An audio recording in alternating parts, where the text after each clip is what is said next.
Hello. Hi, my friends.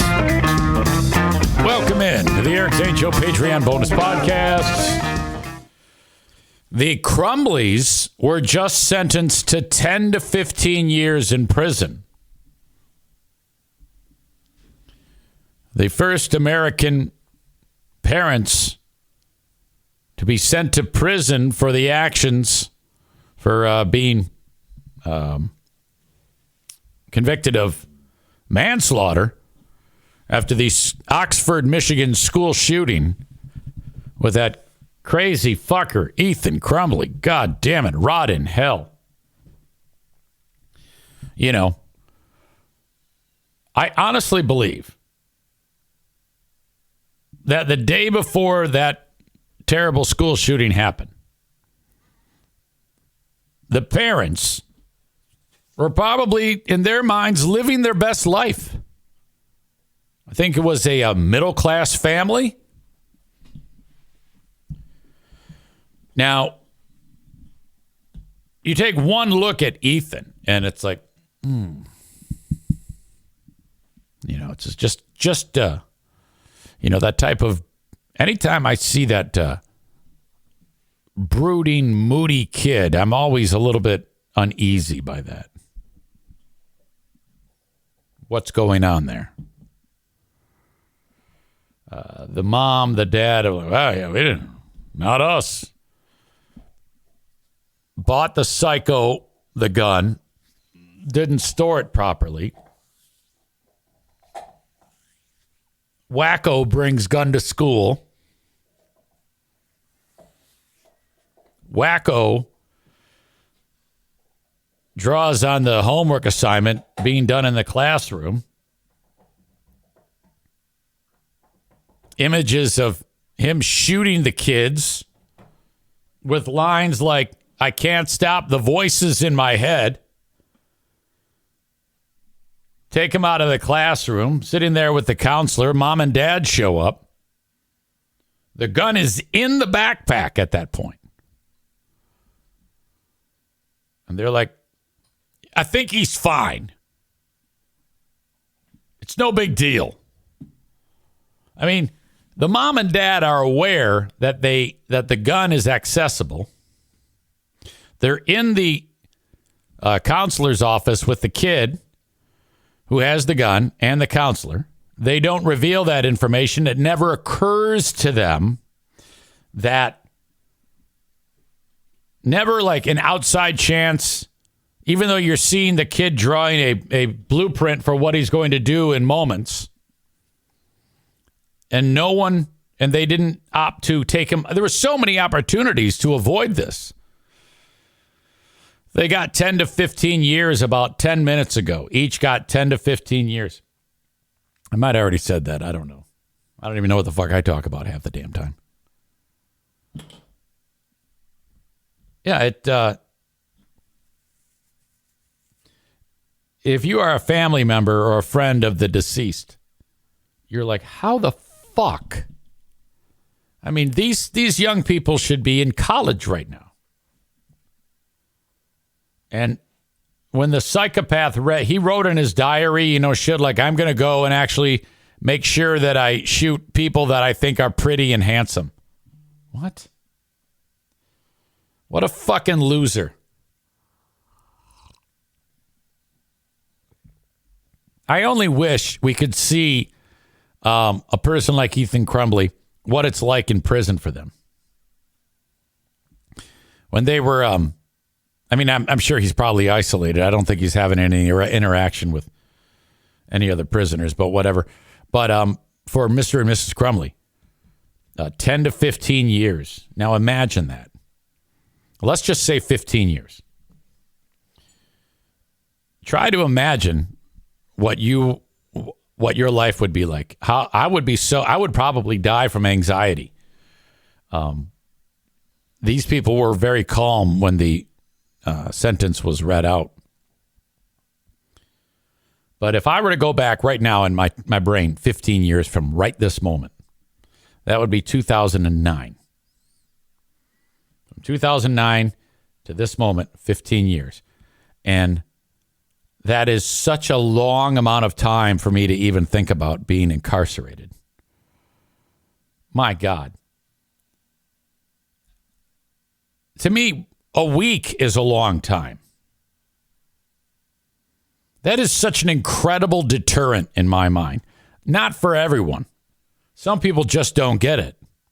It took Throat/Dale forever to figure out that if you don't break the law, you won't go to prison.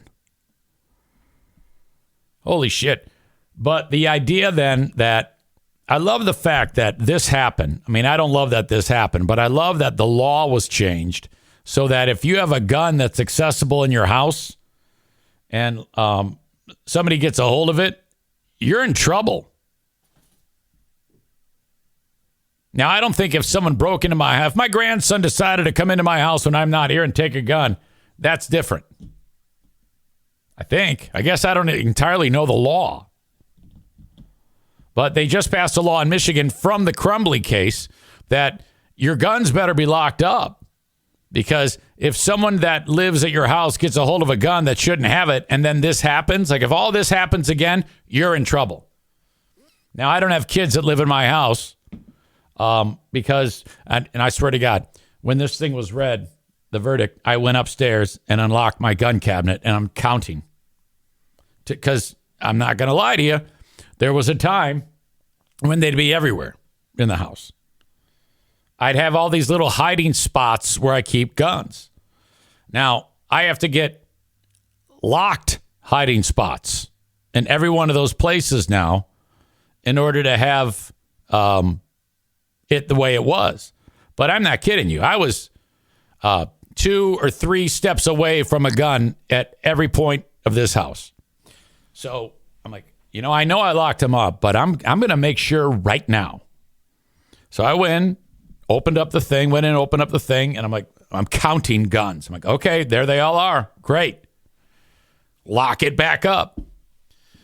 However, I keep this home defense shotgun under my bed.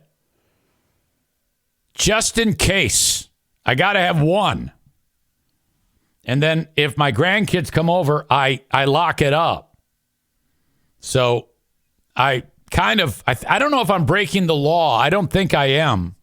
As long as when they come over, I make it inaccessible. That's what responsible gun owners do, ladies and gentlemen.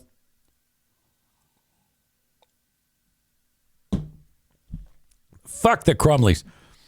So 15 years now, they get to think about it. They've already been locked away for over 800 days leading up to this. So they get credit for time served.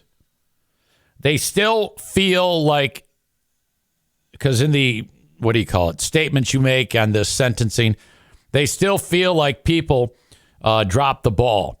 And I kind of agree with that. There are people in this process that dropped the ball. They were trying to disperse the blame to some degree. The school is absolutely to blame. And I think there was something that happened legally that made it so that they cannot be sued or some nonsense like that. Hell, I thought that the people involved with the school were just as negligent, they were negligent, maybe not as negligent as the Crumblies, but they were absolutely negligent. And I don't think anybody had to pay the piper, as my dad would say, regarding that. But what a bizarre case. Terribly sad. My God.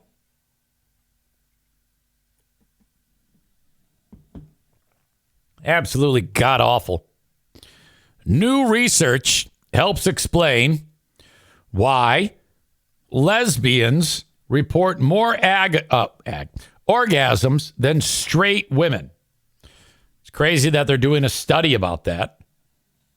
Now, off the top of my head, when I read that study, a dozen words, when I read that headline, new research helps explain why lesbians report more orgasms than straight women. I haven't read the article, but I'm just going to put out a hypothesis that women who are involved sexually with another woman has a better handle on what pleases a woman because they're women. Does that make sense? I'm just guessing. I haven't read this yet. We're going to now. But that is what I think will be the crux of this study. Stand by. I got to finish this coffee. I sound like I'm drunk right now. Excuse me. Research over the last decade has found that lesbians have more orgasms than straight women. But questions remained as to why. Also, hypothesizing, guys get done and they go, yeah, well, I'm done. And then she doesn't have one. A new study published this month in the journal Social Psychology and Personality Science found that these differences when it comes to pleasure could be in part due to sexual scripts or what people expect to happen during sex based on what they've seen in movies, television, or even porno. Cisgender women's expectations for those sexual scripts and the orgasms can vary based on the gender of their partner, the study found. Past research has found that men have more orgasms than women, creating what researchers call the orgasm gap. Previous studies have also found that lesbians have orgasms at rates similar to men, which shows that there's nothing inherently biological about the orgasm gap. According to Grace Wetzel, one of the study's authors and a psychology doctoral candidate at Rutgers University. Wetzel said she wanted to look into sexual context missing from the research or the other psychological and social factors affecting differences in orgasm rates. So they're trying to find this out. They designed 2 online studies, one of heterosexual women and lesbians and another of bisexual women. The first study asked a mixed group of 476 heterosexual women and lesbians about the importance of orgasms and their expectations about climaxing during sex. It found that lesbians reported more clitoral stimulation in their sexual encounters. Yeah, that makes sense.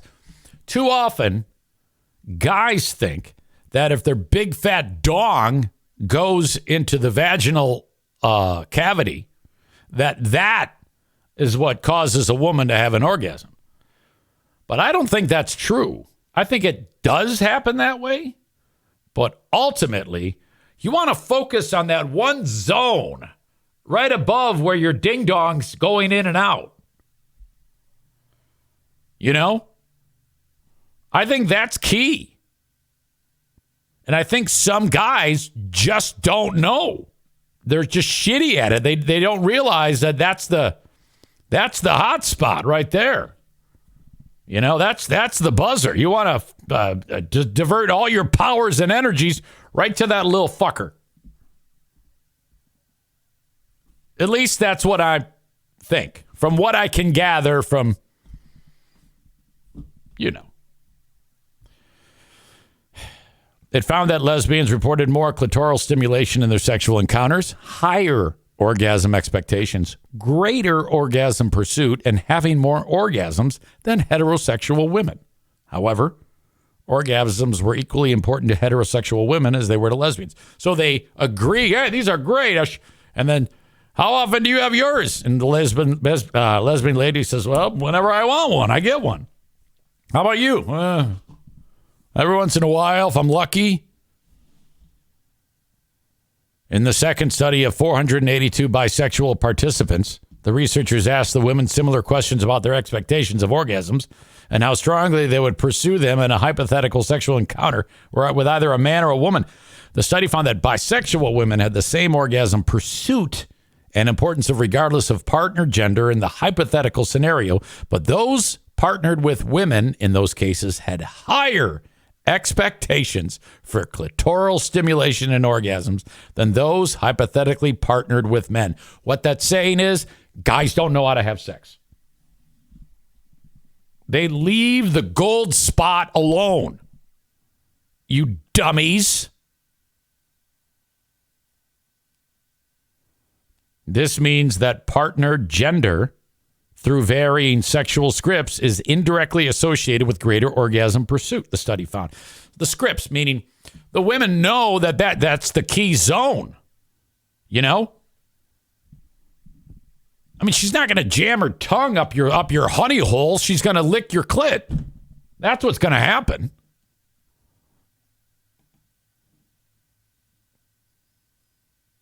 Let's see.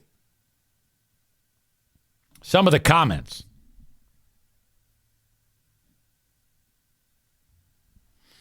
All right, they're talking about the Crumleys.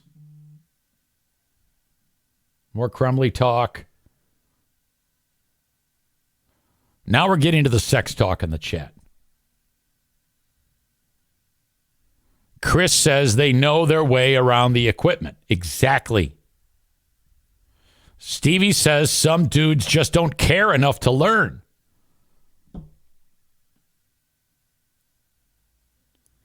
Stevie says some men think we pee out of our vaginas. Can you believe that? Oh, yeah. I know someone who just found that out.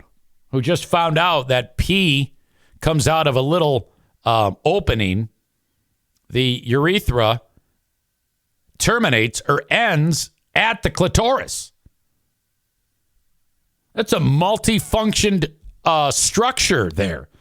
It's a lot into making a vagina. I mean, that is a rather complex bit of machinery right there. My God. Sarah says, just munch the carpet. Well, I know what you mean by that. But, I mean, you got to focus on a particular area.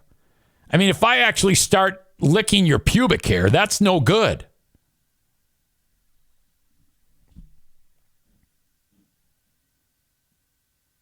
All right.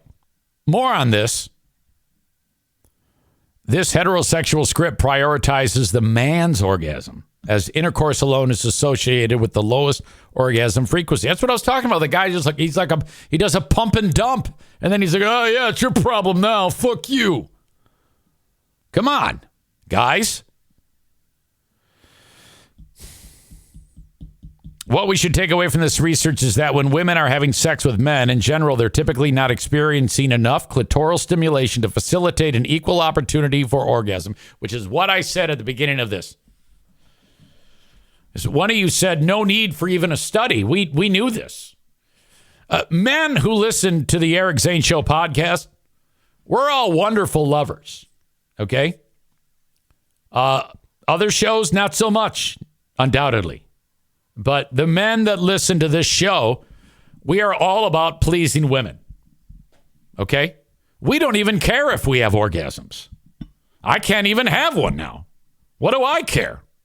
I just go around eating vagina and then I go shoot baskets.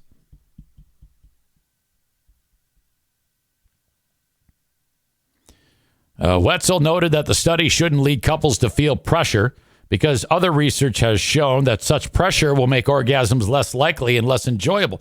Yeah, there should be a class about how to please a woman that we teach our young people during sex ed about, how to do it.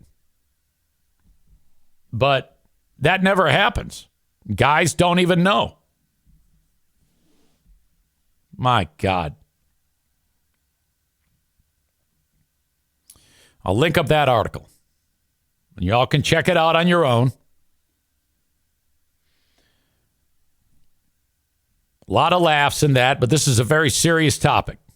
So we've gone from we've gone from school shooting to the sentencing of the Crumblies to gun safety to pleasing a woman on this show. That's where we are. Amy says, easy, you can have one. It's just empty. Yeah, that's true. That is true. But I will say this. It's not nearly as intense. It's like, Before it was like, eye rolling. One of those deals. Now it's like, and then it's like, whatever. It's too bad. It's too bad. Justin writes, I could not agree with you more, Easy. I've always felt I have a strong tongue and can breathe through my ears.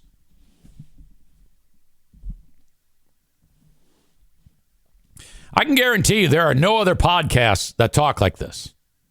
There are no other frank discussions like this. I have some videos that I'd like to share with you, which is kind of a bummer because for those of you that are listening to the audio podcast, you really won't be able to take all of this one in because it's quiet. Well, I mean, there's no talking or anything. Thank you to Ben Glaze for sending it my way. What we have here is an MMA fight between a rather tiny woman and one of the largest women you will ever see. All right. So this gigantic, fluffy chick is going to fight this skinny chick. This would be like if runner girl Amy fought sexy voice Andrea.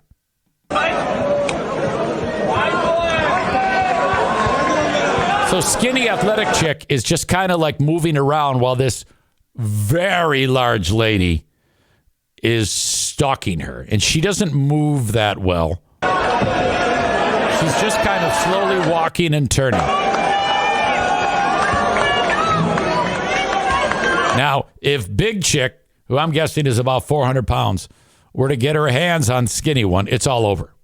This is a powerful, powerful woman. So skinny chick has to kind of pace herself. I'll just tell you this. Skinny chick does not throw one punch in this fight. Not one.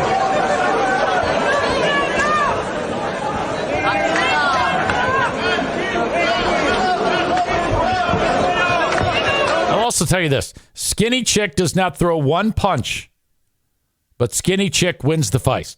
Wins the fight. Feist. Big girl is chasing her, stalking her around. Skinny chick is just dancing around her. If she gets too close to throw a punch, she could be dead. Okay. Now here, big girl is going to make her move. Sorry, in a second, she's going to make her move. Here she goes. And down she goes. She totally fell. Oh, and hit her head on the cage. Oh, what a reaction by that crowd. Oh, no. Oh. Well, that fucked her up. So now they're trying to help her. Skinny Minnie is trying to talk her through it. The fight's over. Everybody's left.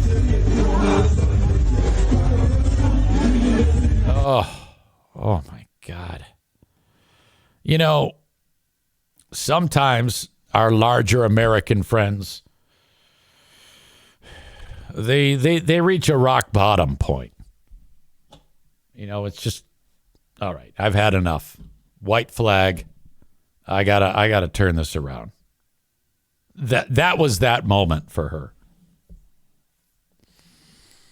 Aaron with a horrible comment. That was fantastic. At least her chin fat softened the blow. Maureen says, did Big Chick have a heart attack and die? No. I wouldn't have played that for you. Come on now. All right. Finally, the last clip I have for you, there's an audio component to it. Well, there's more of an audio component to it than that last clip.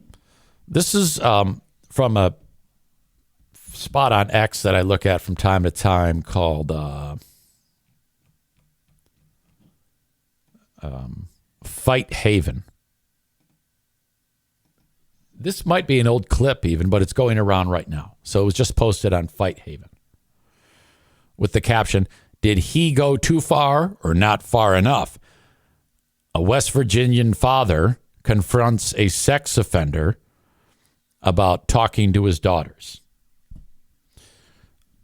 The sex offender, pedophile, convicted, is outside of his house and I guess had been talking to his 6-year-old daughter. The mom shot this video via her phone while dad confronted the sex offender. And the question is asked, did he go too far or not far enough? Audio check, video check.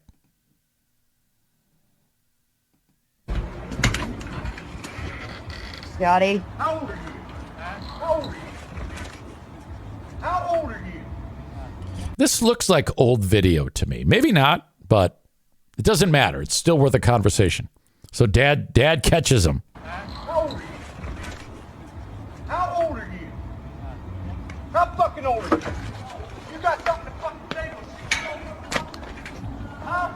You got something to say to a fucking 6-year-old bitch? Scotty. No, your fucking story's over. Let me fucking tell you something. Scotty. Tell you something, bitch.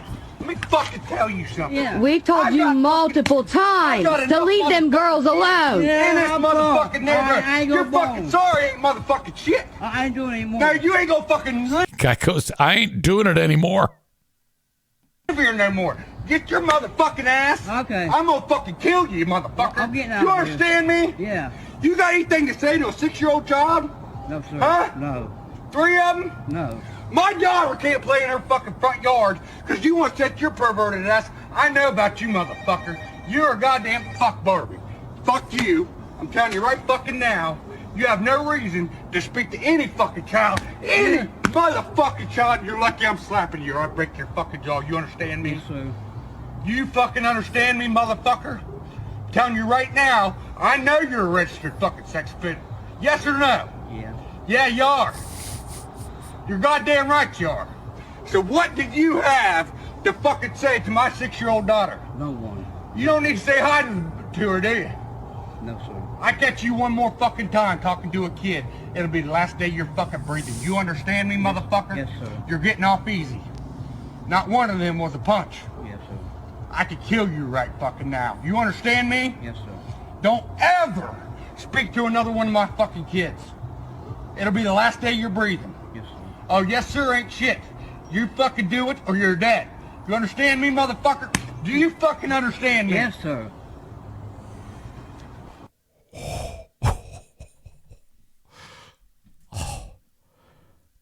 This dude. How about this guy? What a legend. Holy shit.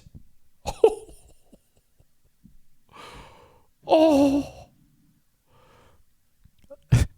Linda describes dude as he's the male Jessica. Oh, don't ever fucking come over here, motherfucker.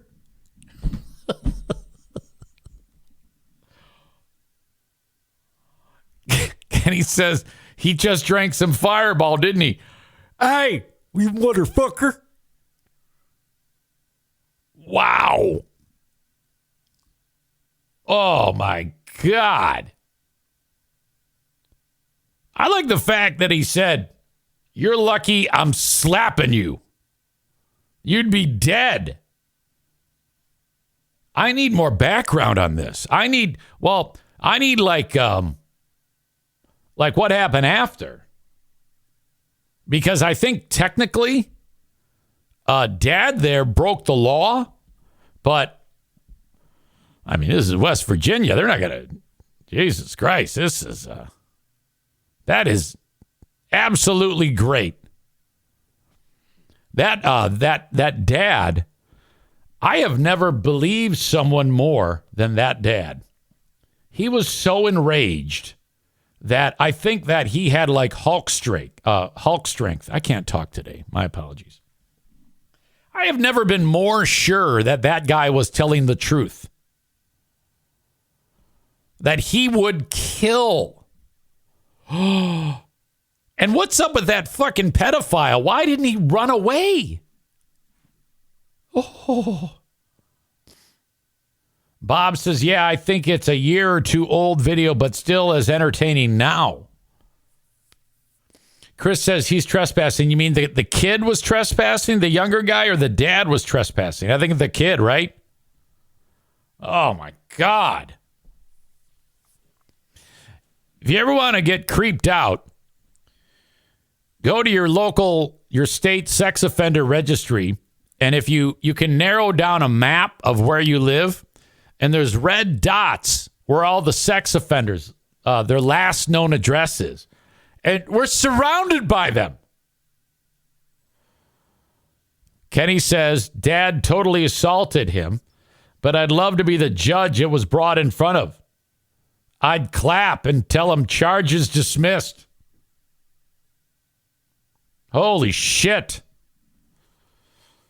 That dad seems like the type of dad who's like very sweet and loving 99.999% of the time. And then something like this happens. And then the wires cross. And then he turns into that. Those are the ones you want to avoid. You piss off that type of person who's, the type only speak when they got something to say. And you best listen when he talks. That type of guy. You want to avoid those people. You don't want to piss those people off because they'll blow their stack and fucking kill you. Chris says, no, the pedo seems to be trespassing. Steve says that was a kid. Dude looked like he was in his 60s to me. You mean the one that got slapped looked like he was in his 60s? I don't think so. I think he was a kid. Maybe not a kid, but younger adult. That's the impression I got by the way he was speaking. Unless I'm getting it wrong. I don't know. Aaron says he did that recently, looked up the creepers. They're everywhere. Speaking of creepers, I'll be podcasting with Christian Blatt at 2 p.m. Big Fraud time. Search out Who Are These Podcasts on YouTube, and it will be there. I want to see you. All right. That is my time today, folks. Thank you, as always, for being here. Have a good one. And we'll talk to you down the road. Bye-bye. Hey, come see me at Bosco's tonight, you bastards.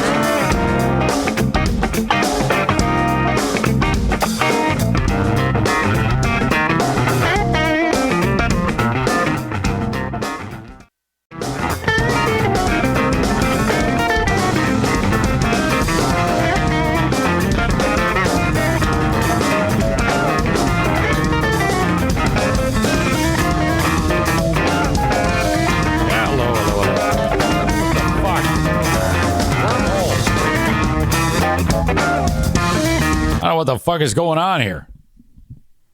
Poor Darla. Just looking at me like I'm an asshole. I feel like an asshole. 3 things playing at once. Again, I said the show starts at 12:49. At 12:47, I was hitting publish. And then someone texted me and said, are you having trouble with YouTube? I'm like, what the fuck? Yeah, that was Linda. Yeah, well, I don't know what the fuck was going on. I did it like I always do it.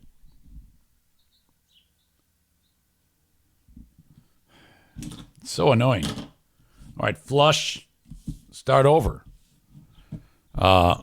Good news is it's nice enough weather that I can ditch the hoodie. I feel great about that. It's time to spill some tea.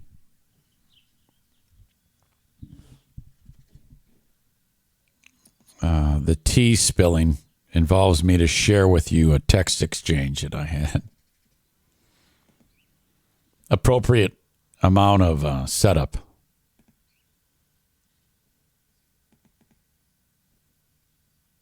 Okay. I am the green text. The bottom 2 from today at 8:02 are the ones you want to pay attention to. I wrote, Yo-Yo, sorry I missed your call yesterday. Call me whenever you want. However, I'm podcasting at 10 a.m. You can call me before that if you like. Hey, Zaner. That's going to make you think that this is Tim Mayer, but it's not. Tried calling you back. I had an update for you about our sponsorship and a really funny story about your buddies at FBHW, LOL. Call me when you get a chance. So this is one of my sponsors. I'm not going to say who. So this is all according to the sponsor. Everything that you are hearing is the story that I was told. Now, I should point out that this sponsor that I'm talking to used to be a key sponsor of the Free Beer and Hot Wings show. I did not know that. I did not realize that. So when this came about to my ears today, I was like, oh, I didn't even know that that was a thing. And he says, oh, yeah, we were all about it. They came out a couple times. They did some glad handing with the audience, and we had a good time, and so on and so forth. And it was awesome. I'll put this. We were a big sponsor. I go, oh, okay. I don't want to put that.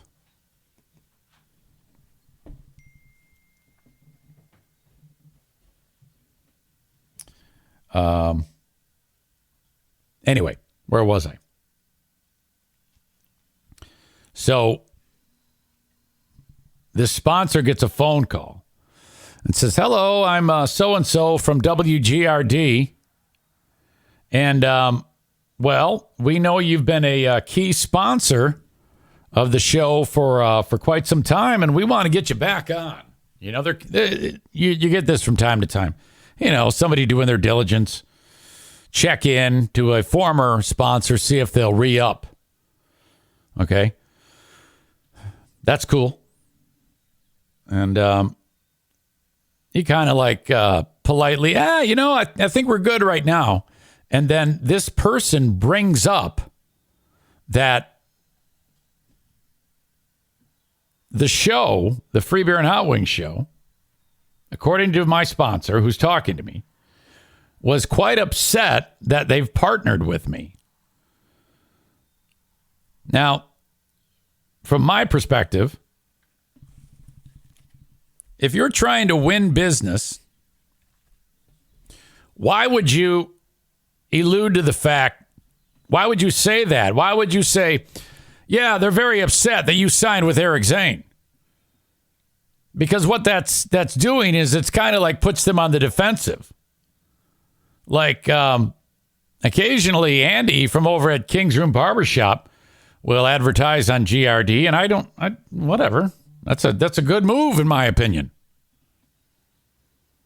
So Greg, according to this person, was not happy with this, with the move of me getting this sponsor on. Now, this was all a revelation to me because, again, I didn't pursue them as a sponsor because they were on Free Beer and Hot Wings. I didn't even know they were on Free Beer and Hot Wings. And if I had known that, I would have forgotten that. I did forget it. The way this sponsor got on was through a mutual friend happens to work for them, and then we just struck up a conversation. Next thing you know, I'm in front of the boss and having hey, this is what I do. This is my fucked up show, and here you go. I mean, if you wanted, this is how much it costs. You interested? Yeah, all right, cool. Let's do it. And that's it. And we've done some work together and just basically trying to put my best foot forward with them and do a bang up job and underprice it, over deliver it. That's pretty much what I've been doing for the last 5 years, 3 months. Well, this lady goes on and is almost giving my guy a hard time about how the show is not happy with him being a sponsor of me. And fucking A. if I'm dude, I'm like, well, mind your own fucking business. It's not your concern who I market with. That is none of your business. Well, then this chick, and he didn't say who it was, says, well, you know, we, whatever it is that you're not happy about, we want to make it right. And so and he's like, okay, what's up? And according to him, she said, I have 4 tickets for you for an upcoming live show for Free Beer and Hot Wings that we are giving you 4 VIP tickets. Now, I don't know about you, but I would be like, yeah, how the fuck does that help my advertising? If you give me tickets to see a show. My guy told me, he goes, Eric, this is the best part. This is what I said to the lady when she offered me 4 tickets to see their live show. He goes, okay, I will be bringing my wife, Eric Zane, and his wife to the show. Holy fuck. He said that she just paused. It was silent. It was like this. And then she said, are you kidding? And he goes, yes, I'm kidding. And no, thank you. I appreciate the offer. And I'm like, oh, no. Fucking great. So that kind of little spring in my step when I hear those little stories.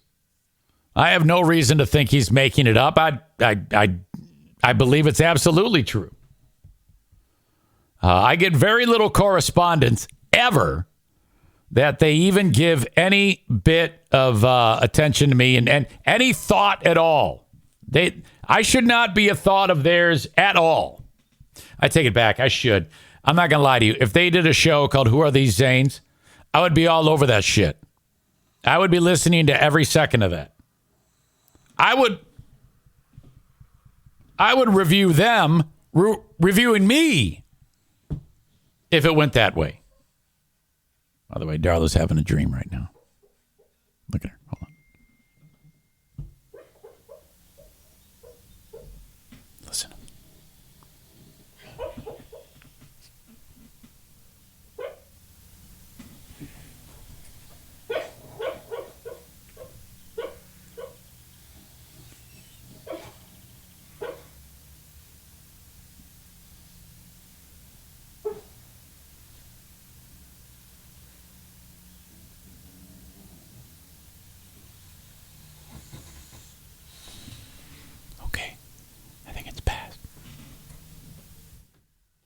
How awesome is that? I love it when that happens. Kenny says, that is hilarious that whoever this person is said that. Love it. Ha ha. Aram says, Free Beer and Hot Wings love Zane. They play him every Saturday on their podcast. Sun's out, guns out for your old pal EZ, says Amy. Linda says, is Kate Arnold still at GRD? She is over at iHeart. She is not a fan of me. At all. Chris says, doggy dreams are the best. My dog does it almost on the daily. I know it. They really are great. Jesus. All right. Schedule for EZ. I don't know how this is happening, but get this. Yesterday, morning show, podcast, free podcast, Patreon. Who Are These Broadcasters at 2 p.m. I got done all of my arts and crafts and boring shit I do for podcasting yesterday at 1:40. At 1:50, I'm doing an audio video test with Christian for Who Are These Broadcasters. 2 p.m. we start. We go till 3:40. And then feed the dogs, take them outside, and then go to work at Bosco's. Today, much the same. All of this, and when I get done here, I head out to Stripe parking lots with my boy Timmy Mayer. Fuck yes. Linda says it drives her dizzy at the things that I do. This is a normal work day.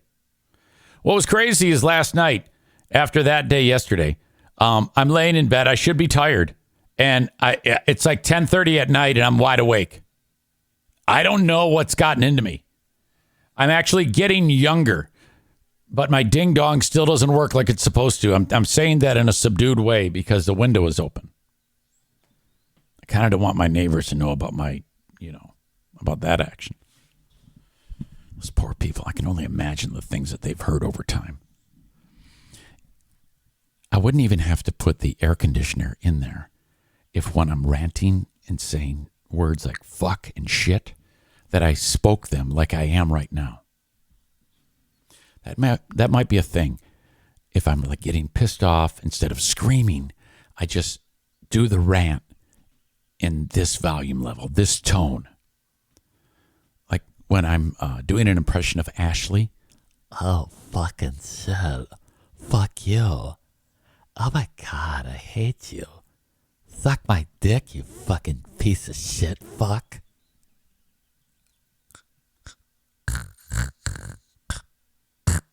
Fuck you.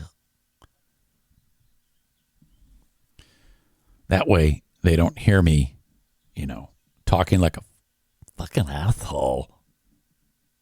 By the way, didn't that chick in that video remind you of Ashley? I mean, I could see Ashley kicking ass. Can you imagine if you were like her boyfriend and she just started punching the shit out of you? Like, oh my God, fuck no. Get off of me. I'll kick your fucking ass. All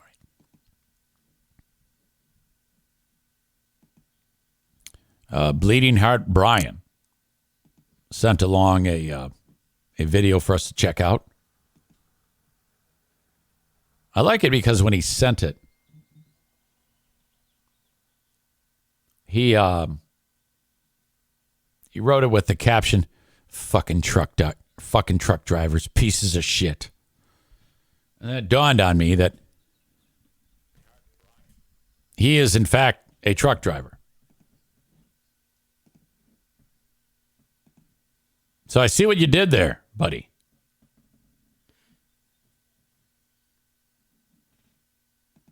All right. What the fuck? Where am I here? I just lost where I was. That happens from time to time. Now I'm like getting used to talking like this.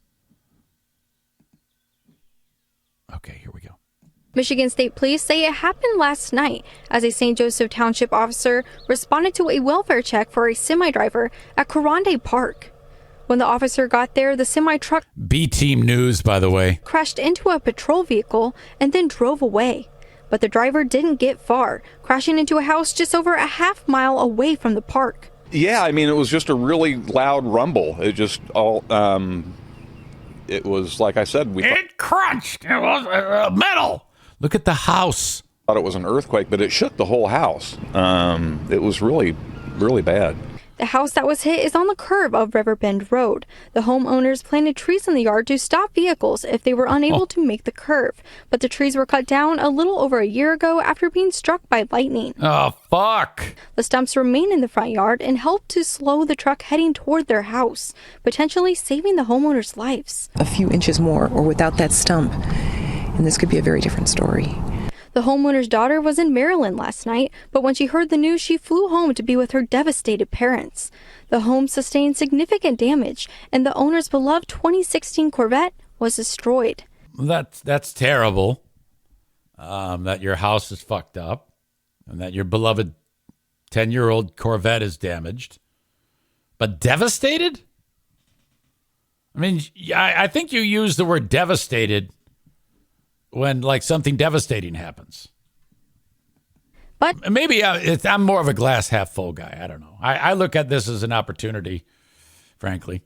New house, new car, insurance money. They were physically unharmed. I am extremely thankful to God. I pray every day for them, but I'm so thankful that those prayers, they were answered, because my mother was that window right there in that corner. That's where she has her desk, and she was sitting there when that happened. Okay, now I love God.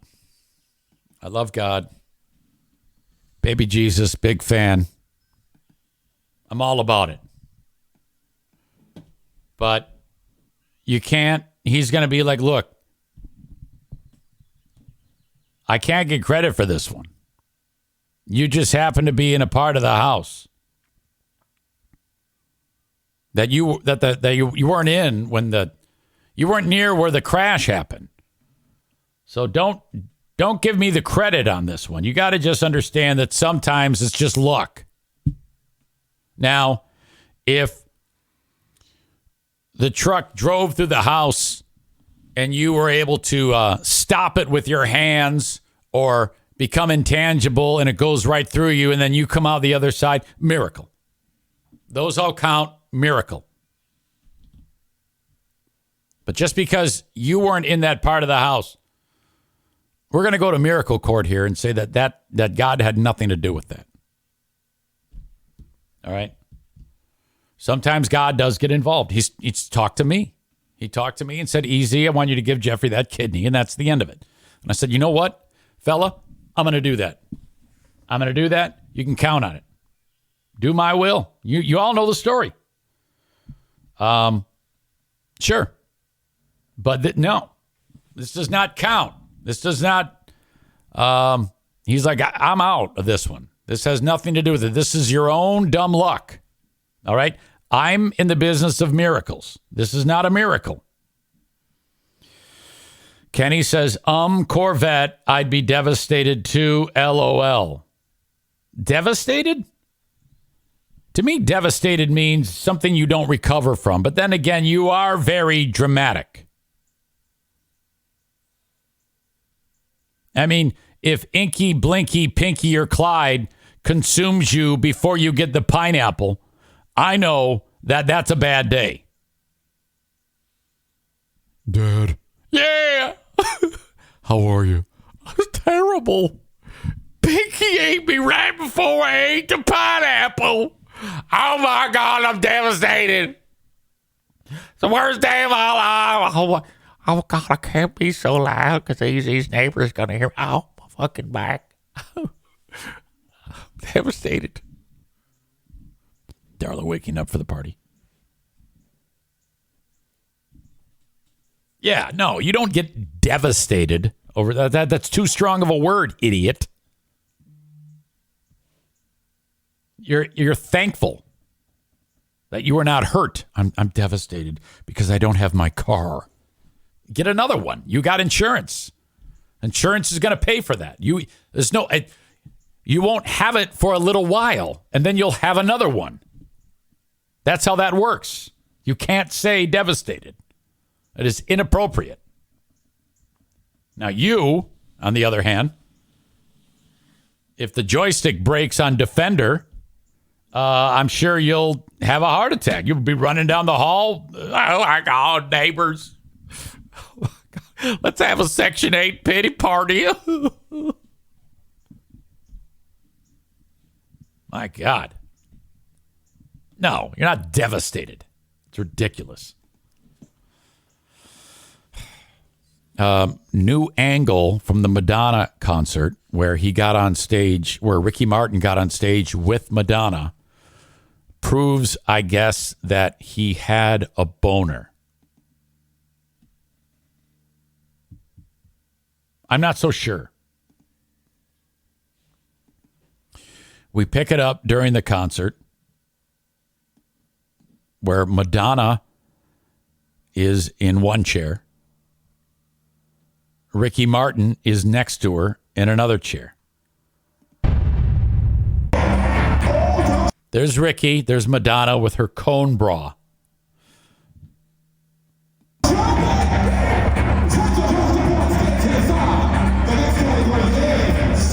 So he's very warm.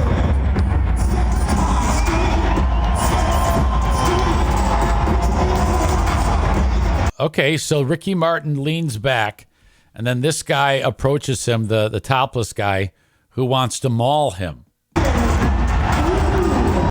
Now, it looks like the one dancer is going down on Ricky Martin through his pants. And then the other guy, look at what's happening.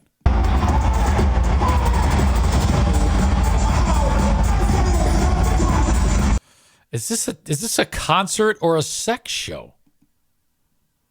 What is going on here? I guess this is the regular thing.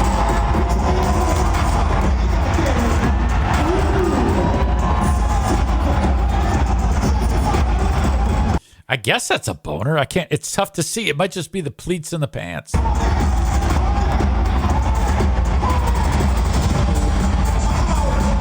Madonna's gross. What is the other guy doing?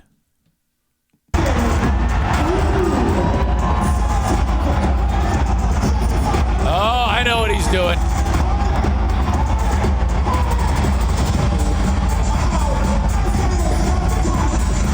How'd you like to be those dudes? And like, let's just say for this story that they're not gay, but they like need the money.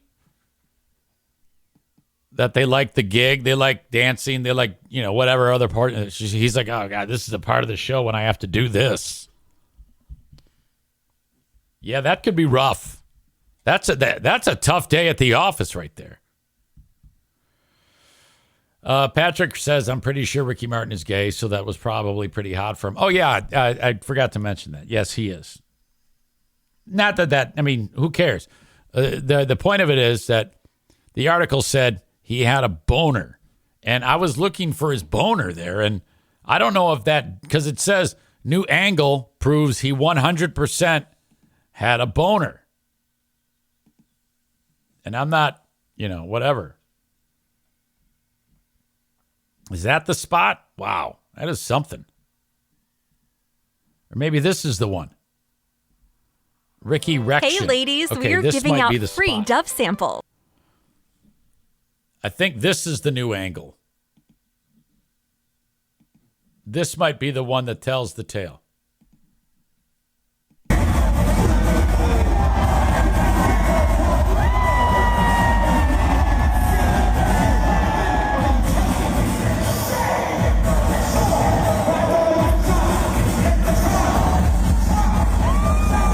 I'm looking for the boner. Those are very, very loose pants.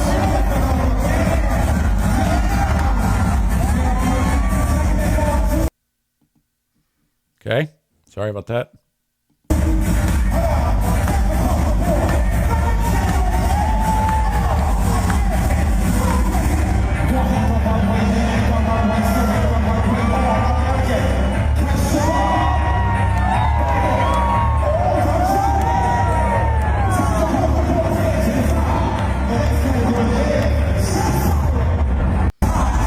Oh, here we go.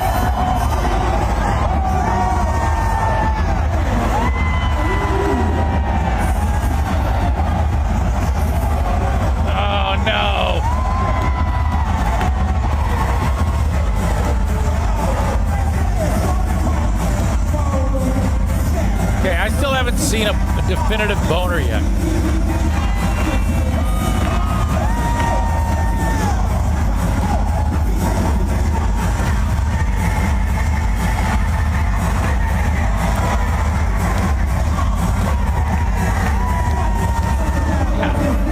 I don't think there's any way to tell that there is a boner there.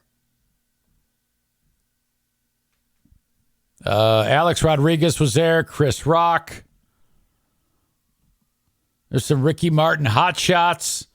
Yeah, I think this is much to do about nothing. I needed to see an actual ding-dong there.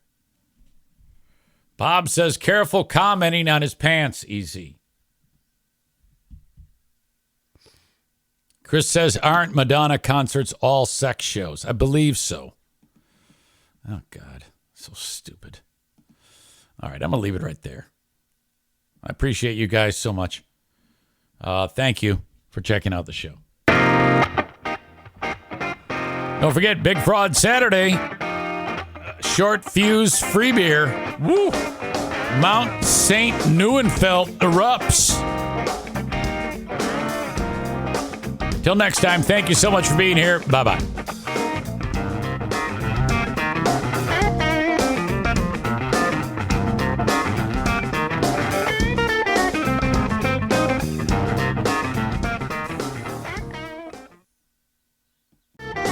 Hello. Welcome in. Patreon bonus podcast number one. There we go. Number 1,275. Oh, holy fuck. How is Stu McAllister able to get 1,000 Patreon podcasts? I didn't realize he was that far along. I don't think he started Patreon until after I did. I remember when Stu came to the radio station. Sorry, my mic was hot to start that show. In fact, I'm going to start the whole thing over because it sounds fucked up. Forget that happened. Okay, hold on. Fucking this shit up. What an asshole. Now that was too hot. Fuck it. What am I doing? It's fine. It's no big deal. I fixed it. Why am I stressing over this?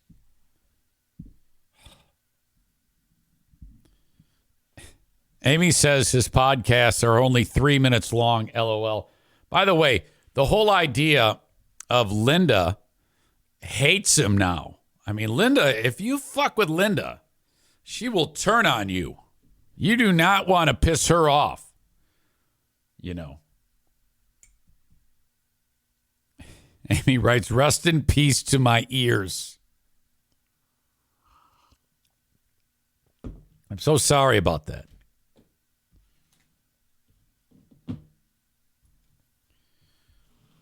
Here at the house, I let the dogs out. I've got Darla. She's not with us right now because she's in timeout.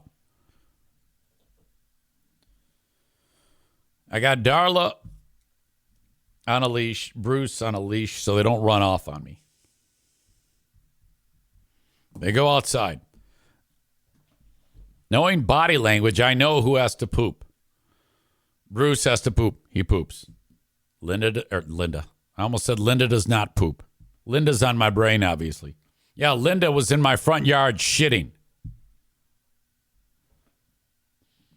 Hey, how you doing, Eric? What are you doing, Linda? I'm just taking a shit in the front lawn.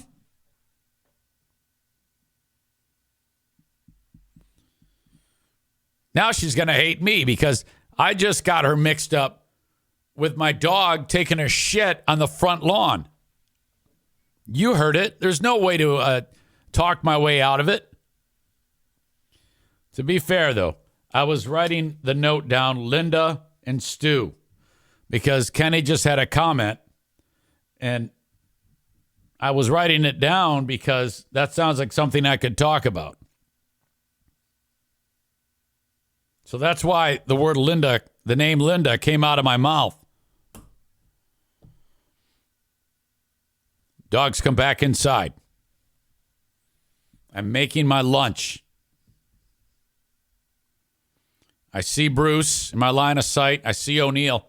No Darla. Something's up. My spider sense starts tingling.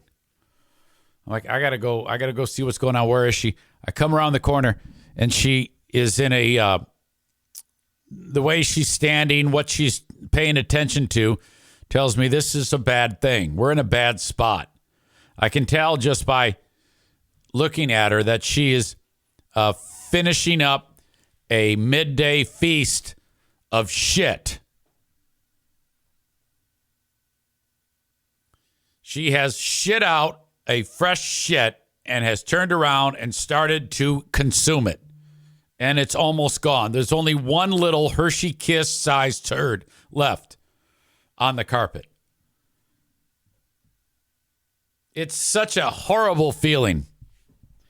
And then, I get her out of there. I clean up the last little bit, and I can see those like little remnants of feces smudge on the top of the carpet,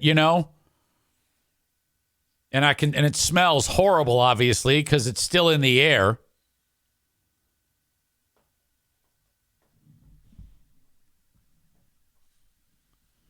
It's devastating. And then I'm like, yeah, now I don't love you. We're going to need some time apart. Maureen says, and you kiss that face. No, I don't. I do not. I do not kiss that face. I pet the dog, but I do not kiss the dog's face.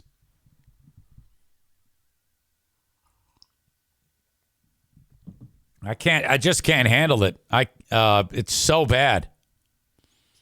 So now I have a dog. I don't know what's worse. O'Neill, who eats shit that's not his, old shit out in the yard, and then Darla, who shits on the ground, turns around and eats it. I think because Darla's is fresh, soft, hot shit. She's eating a hot lunch. It's somehow worse than dried shit. Bruce did this when he was a very young puppy, but then he stopped. He no longer eats shit. Benny does not. So 2 out of 4 dogs do not eat shit. That is still fucked up. Question to our multi-talented Maureen.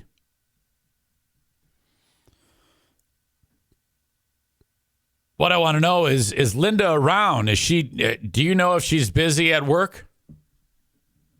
Is there a work-related thing that she can't join us? Because I have a question for her. Nick writes, Darla is running at 100% efficiency. Tyler says O'Neill is worse. At least Darla is eating her own, but it's still shit. Isn't that incredible that dogs and humans the same? That we can eat something that is so good and good for us. Let's just say a piece of pizza. You eat a piece of pizza, and somehow your body manages to take that piece of pizza and transform it into the most vile, atrocious thing that anyone could ever encounter. Shit.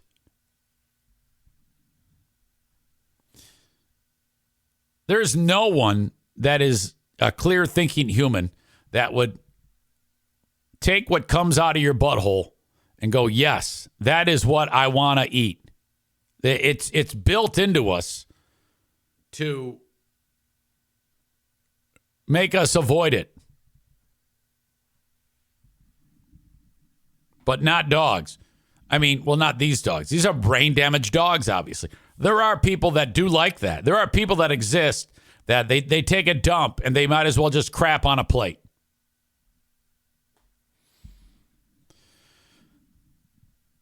Maureen says, you can ask me. We look alike, or we think alike.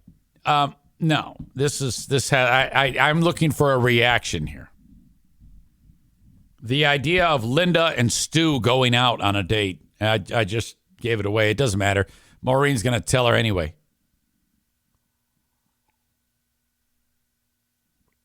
That would be fantastic. They're both looking for a partner.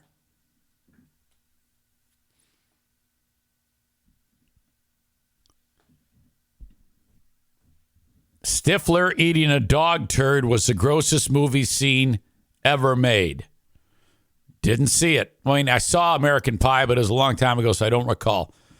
I don't know if that was in the sequel or what. So the idea that happens, I can then smell it, and I'm like, oh, God, and she's eating it. It's just such a, it just needs time. So I locked her up in the kennel with O'Neill next to her to keep her company. And it's like, we need to go separate ways for a significant time. So bad. I told you I was making my lunch. I did, in fact, finish making it. And boy, did I eat it. It was a fantastic salad. And then I got up here and I realized I fucked up. It was at this point he realized he fucked up. I have this blood test at 2 p.m. for the insurance thing. And I'm like, oh, fuck. I'm supposed to fast 4 to 8 hours. I'm like, well, okay, 12:30, 1:30, hour and a half. Maybe that'll be good enough.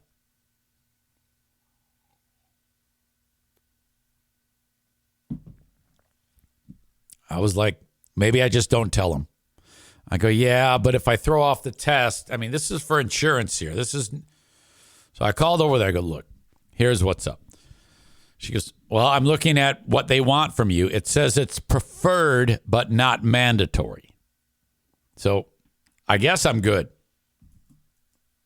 I thought I had fucked the whole thing up, but they said that this might work. So leave it to me to do that then.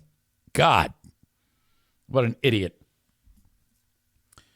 We are continuing our progress towards being a birding couple, EZ and Pooh Bear, with this bird buddy, which is what Sarah Rookruck Roosh suggested that I get Diana for her birthday, and boy, did I.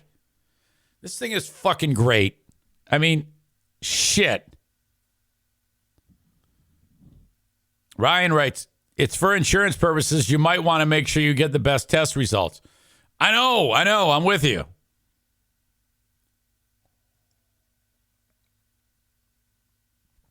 But if they come out bad, I can just say, hey, I ate. Can I take it again? I can always just do that. That's what I'm going to do. So this bird buddy, Pooh Bear says to me, there's a bird. You saw that one with the brown head. I go, yes. And she says, she gives me the name. I don't know the name. She goes, I looked them up. They're assholes. I go, oh, yeah? I go, what do you mean? She says, well, I looked it up, and they steal other birds' nests, steal their eggs, and lay their own eggs in the nest, and all that shit. Sure enough, on there, you have like a little chickadee or whatever the fuck, a sparrow sitting there minding his own business, eating the seeds, and this asshole bird will swoop in and start pecking, and it's on the camera. The video is sent to us. The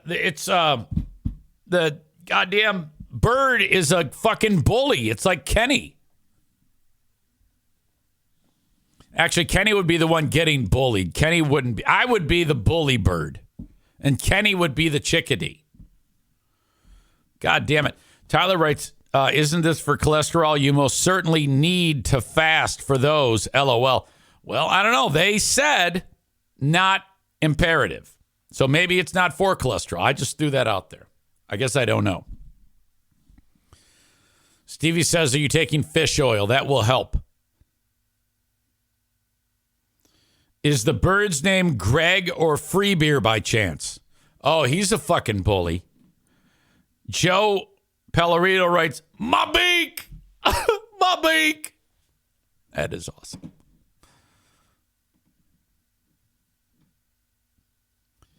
Bob says there are lots of birds that are assholes.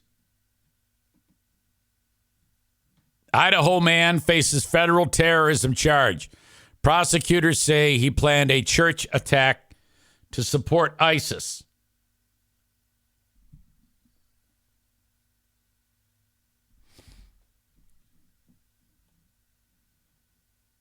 Only 18 years old. Planning to attack churches in a northern Idaho city using a metal pipe, butane fuel, a machete, and if he could get them, his dad's guns, according to federal prosecutors who charged him with attempting to provide material support to the Islamic State group, ISIS.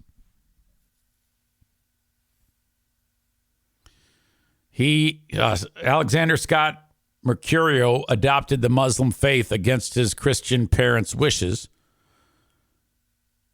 And then he started to communicate with someone about committing this crime. He thought that he was like talking to the guys that are in charge of ISIS. But they were, in fact, FBI informants. Again, the internet giveth and taketh away. So he's talking to the supposed guys in ISIS. He thinks he's talking. This is how stupid this kid is. He actually thinks he's talking to ISIS. He was arrested just the other day, the day before investigators. He was going to do the attack on Sunday.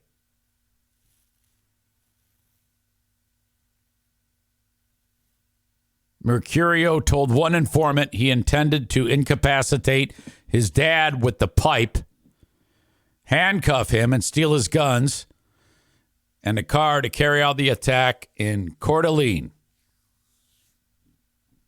Goddamn. The guns would have included rifles, handguns, and ammunition his dad kept in a locked closet, but Mercurio still planned to attack with the pipe, fire, and knives if he couldn't get the firearms. So he's just, I'm going to go kill people. That's it. If he could get the key and access the closet, Mercurio said in an audio recording that he gave the informant, everything will be so much easier and better, and I will achieve better things. My God. The recording was to accompany a photo that the informant took of Mercurio in front of the ISIS flag, holding up a knife and his index finger in a gesture commonly used by the group. So they got this kid. He's fucked. After the first attack, Mercurio told the informant that he planned to attack others in town, as many as 21 churches, before being killed in an act of martyrdom, according to the statement. God damn. This is remarkable, frankly. It's remarkable that this can happen. I mean, I understand that it can happen. So many people, you just get somebody fucked up, they get indoctrinated, boom, there you go. But it just gives me the impression that every day we are walking along a tightrope, waiting for something terrible to happen. I'm surprised this doesn't happen more. Thank God for law enforcement. Mercurio told a confidential informant that he first connected with ISIS during the start of the COVID-19 pandemic when schools were closed, Taylor said. And investigators later found several files on a school-issued laptop detailing ISIS extremist ideology. Mercurio's parents disapproved of his beliefs. Can you imagine being the mom and dad? Thinking you've just got a kid who's lost his way. Maybe he'll find it again. Or maybe he'll be a good Muslim. I don't know. Instead, he's planning to shoot up churches after he kills the dad.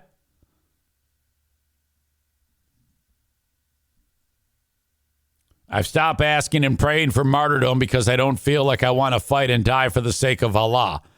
I just want to die and have all my problems go away. All right, so he's got a death wish.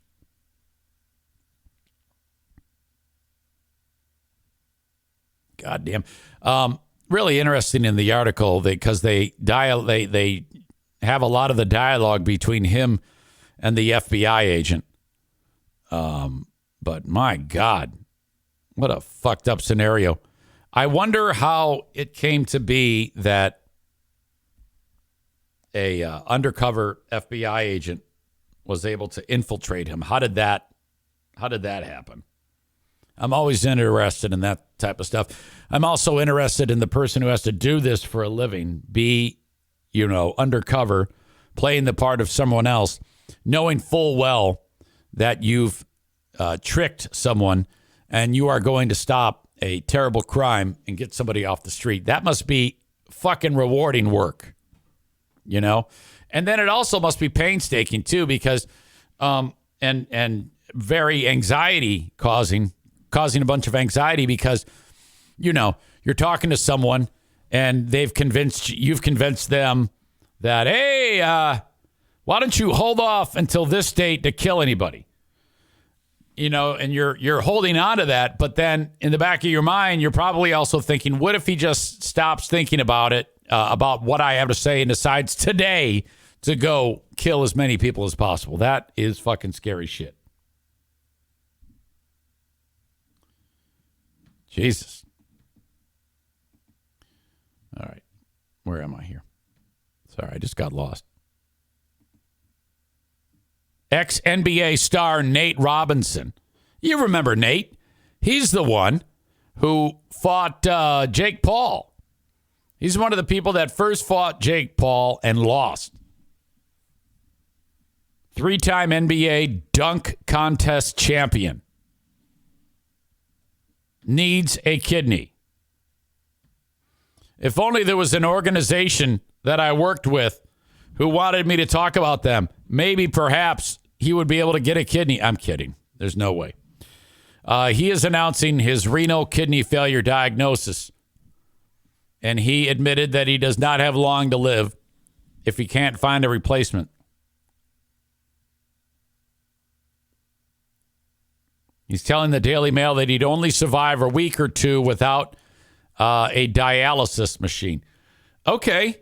All right. Yeah, that sucks being on dialysis, but you can stay on it quite a bit while they find a recipient, or maybe somebody donates to you or passes or something like that.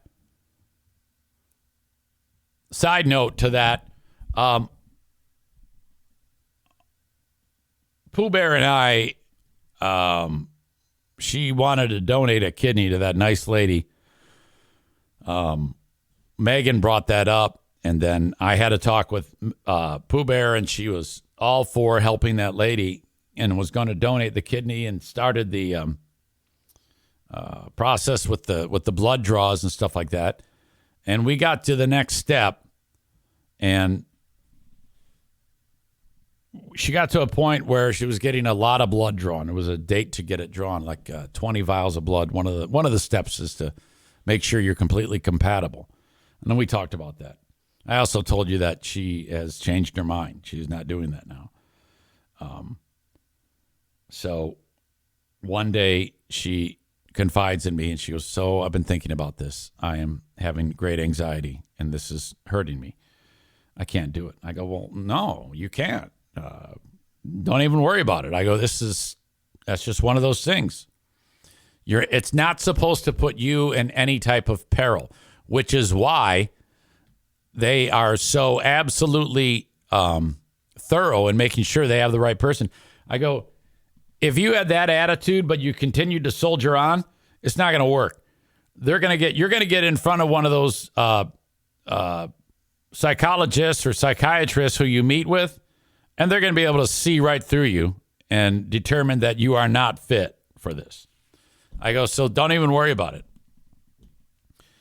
I go, but we got to let this lady know because her name is Angelina. I go, we got to let her know, because around Christmas time, we were like telling her, hey, this is going down. You're going to get a kidney. So then I'm like, oh, fuck. So I said to her, I go, is the transplant team going to inform her? Diana asks. Transplant team says, yes, we will inform her of what's going on and we'll keep her up to speed. So that was like a few weeks ago. And then I'm like, I wonder if they said something. And Diana said, don't contact her. I'm sure they did. Okay. Easter comes and goes. This nice lady wishes me happy Easter. Wishing you and yours a happy Easter. I said, thank you so much for that. Happy Easter to you too. Question. Did the kidney transplant team contact you with any news about Diana? No. So she has been thinking that this is still a process, that this is still going to work. And I'm like, God damn it. So I texted her and I said, Angelina, I need to talk to you. I get this nice lady on the phone and I explained to her what's up. And she goes, that is okay. She was so kind. I mean, I was sweating it. I was like, God damn it. This is bad. And she said, it's going to be okay. Just knowing that you guys tried, it's given us a lot of new life. And I mean, she said the right thing. She was so sweet about it. I like instantly fell in love with her. Damn it. So she continues she's on dialysis, helping her out. And hopefully over time, she said, I've been moved to like the front of the line or something like that. So hopefully that will happen. It just bummed me out. I felt bad for her. But at the same time, I don't fault Diana. Again, this is not for it. This is not for everybody. Tyler writes, actually, several of you had funny comments. Tyler, it's Happy Easter. Did you know you're not getting Diana's kidney? Stevie says the same thing. Happy Easter. No kidney for you. Oh, no. Ryan writes, oh, no. Are you on high alert of losing Pooh Bear points? No. I don't think so. A lot of what goes on here never sees the light of day, you know? But I in the back of my mind, I was like, God, I sure hope they said something. And sure enough, they didn't. I was like, God damn it. I mean, come on. And they assured Diana that they would. It's like, no, you didn't. What the fuck? Anyway, Nate Robinson, he says he's going to die. I know that I don't have long if I can't get a kidney. I know I'm not going to have long to live, so I just want to make the best of it as much as I can. Some people's body. Does that sound right? Some people's bodies, some people, I don't know, reject dialysis, and thank God that mine accepts it and I can live. If I didn't go to dialysis, I wouldn't live probably longer than a week or two. So it's serious. Can't miss a day. I go in for 4 hours, 3 days a week, 4 hours a day. I go in for 4 hours, 3 days a week, 4 hours a day, and they clean my blood to get my toxins out. And they help me out a lot because that's how I'm living. Yeah, that's how you got to do it. God damn. That is scary shit. He was on the Knicks in 2006 when he was informed that his high blood pressure had damaged his kidneys and that he'd likely face kidney failure later in his life. Sure enough. God damn it. That's rough.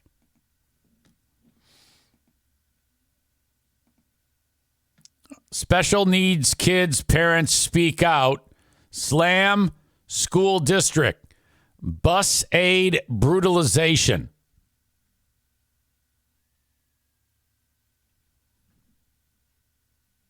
All right.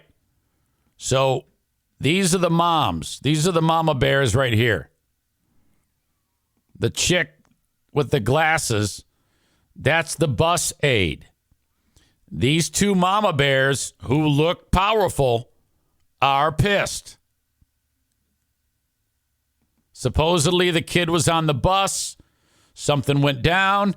The aide on the bus, not the driver, the aide kicked some ass. And now we've got a problem. Let's go to the video and see what happened when the bus aide decided to kick ass on the special needs child.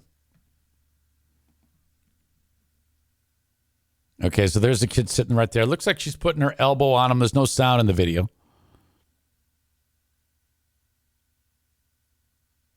Looks like she struck him in the neck and chest. Oh, she punched him in the face now. I don't like this at all.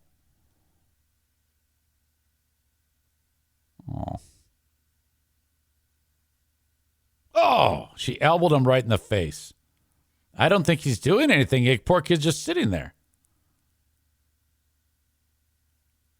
This is very difficult to watch. I'm sorry I'm putting you through this. I don't know. Maybe he's saying racial slurs under his breath.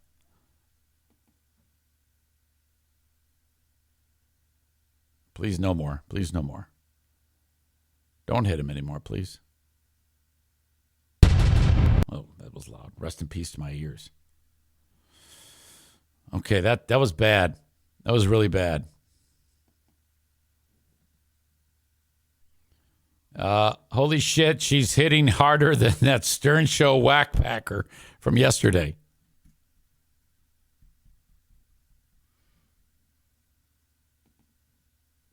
All right. We talk. TMZ writes, we talked to Jessica Vestal and Brittany Yarborough on TMZ Live yesterday, and they explained how they discovered that 28-year-old Kiara Jones was allegedly hurting their sons. Something they say they figured out through surveillance video on the bus. So I guess she had been being mean to more than one child? When you want the biggest stories. Perhaps. And these are the two moms. We're going to hear from them in their TMZ live interview.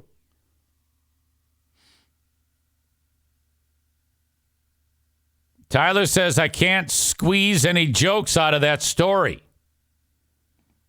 That's saying something. Tyler can usually find a funny joke out of just about anything. I think if we focus on, well, there was no sound of the video, maybe just make up some racial shit that the kids said. I don't know. Tell us how. Oops, sorry. How you came into possession of this surveillance video from the bus and why you decided to put it out. I got the phone call from the sergeant from Littleton Police at around 11:30 on Tuesday, the day after this video took place. And I went to watch it for myself, and I actually asked the director if she could record it for me so that my husband could see it in his own time. And I'm glad that I did that because I wouldn't have ever seen skip the labor. Give me the baby. It had I not done that until this case. Nobody gives a shit about all this. Was over. My son started coming home with unexplained injuries in September. I think the biggest thing was a broken toe. He started limping one day, took him to the hospital, and he had a broken toe. With no inciting incident or anything that happened at home or at school. I want these chicks to talk about how much damage they're going to do to this bitch. That we thought could have caused that. Unfortunately, we've been... The one on the right looks like she could participate in one of those roller derby things that Brandis participates in. Told that the video footage only goes back. And her name's is like Squatty Tyrannosopolis or something like that. You know, they always have like fucked up names. Back 8 weeks. I have not heard from investigators.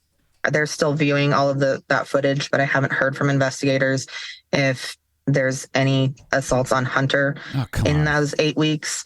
But because the bigger... They should be pissed. Why are they so calm? Injuries that we're concerned about happened last fall. We may never have proof of that, and that's really difficult. Did you... I'm starting to side with the black chick who hit the kid because these chicks are so boring. Have any suspicion that something like this was wrong, obviously, when the boys were coming home with the injuries? And do you believe that the school, that the district could have done something to prevent this from happening to the boys? With kids with self-injurious behavior, which is commonly abbreviated as SIB, they get upset, and the best way for them in that moment to communicate those frustrations is to take it out on themselves. January 10th was the first time. Diana sees that all the time in a classroom. There's always moments like that where she's like, stop hitting yourself. That I had ever thought someone has done this to him. This is not a typical SIB for him, just by the placement. Can you imagine if the bus aide is like, well, he's going to do it to himself anyway, so what's the big deal? And the severity, because someone is always there to intervene. And had those videos been audited, literally ever, this could have been stopped months ago. So, yeah, there was definitely a suspicion for me for the last 3 months, and it could have been stopped then had somebody done literally anything. Yeah, right. Yeah, well, maybe they just weren't watching the videos. I mean, it's not like they sit around and watch the video of what happened. Oh, my God. This is like one of the kids' ear. Okay, this is like the... what the fuck happened to the kid? And I think he's wearing, is that some type of helmet device or something that the kid might have to wear from time to time? Look, now that looks fucked up. I think he needs a new one of those. Bruising. Okay. And here she is. This is Kiara Jones. She's in big trouble. She's bonded out of jail. She lost her job. All right. Yeah, this sounds like lawsuit time. Lawyer up. Lawyer up. We're talking millions of dollars. And then, it's cool then. If you end up getting millions of dollars out of this, and it's the kid took one for the team. Ryan writes, I am so confused here, Big Fraud. You and we, the audience, here seem more shocked by this shit than these moms.